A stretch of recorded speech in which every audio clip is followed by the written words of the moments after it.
क्या बात है, क्या बात है।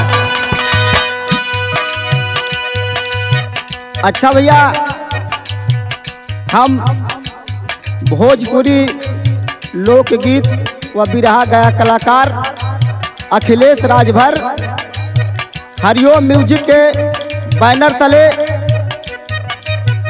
देसी लोकगीत सरोवर नामक चैनल पे यह गीत छोड़ रहे हैं और हमको आशा नहीं, पूर्ण विश्वास है कि आप लोगों को यह गीत पसंद आएगी।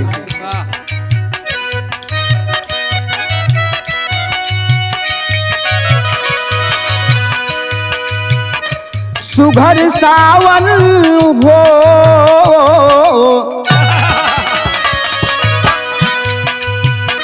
सुघर सावन सुहावन कर खतर सखी बरस जब बदर सकीना।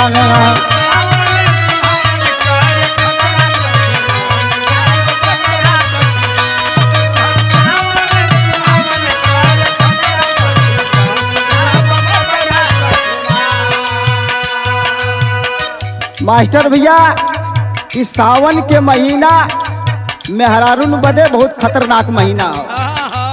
कौनो मेहरारू के दुख अपने सहेली से बतावता। अंतरा के लाइन में कहा दिया,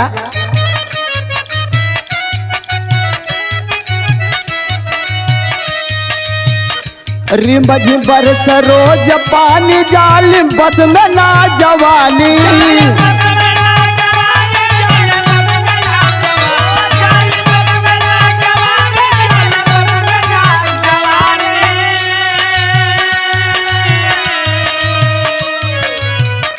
धान चुनर मोरी हो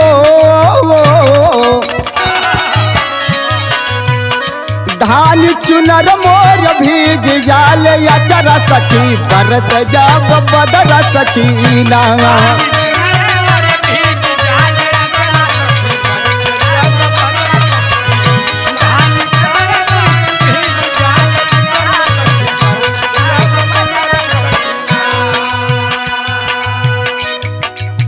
मेहरारू अपने सहेली से बतावता, ये सावन के महीना में बड़ी तकलीफ से रात कटता।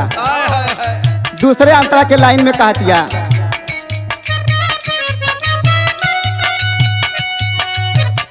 से जसैया भी न सुनिया दया वया तो जूली।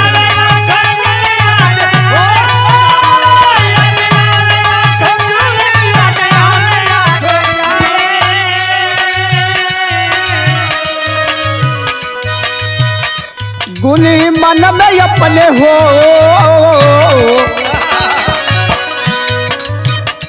गुनी मन में अपने धूमिल हो लगा जरा सखी बरस जब बदरा सकीना।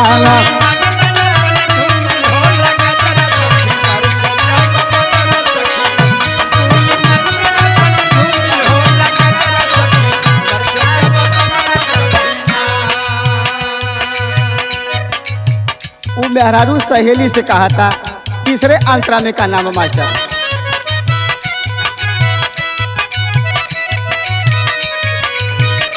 दुख कही के कराया गे रात बीत निस दिन जागे।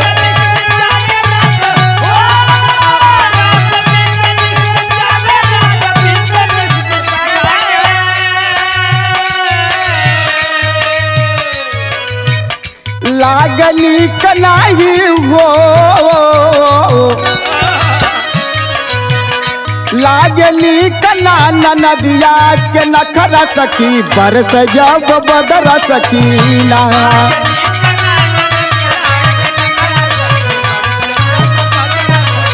क्या बात है, क्या बात है।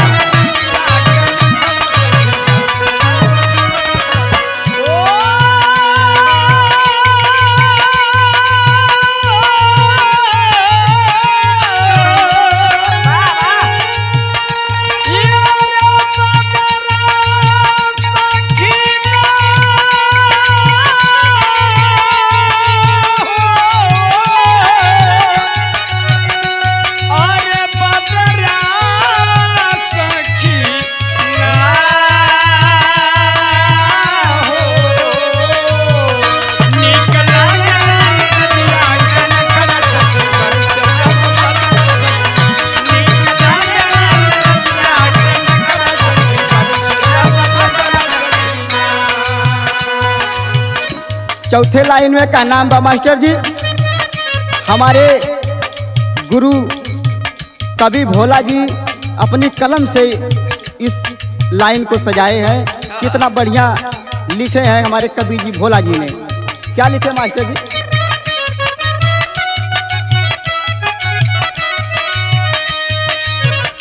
बेचर रमन गुरु बिहारी श्यामा सीताराम पुजारी।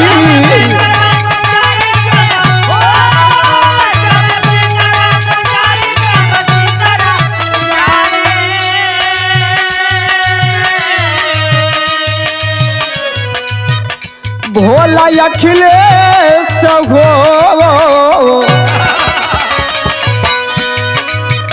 भोला अखिलेश का बाटया बया सरा सखी पर से जब बदरा सकीना।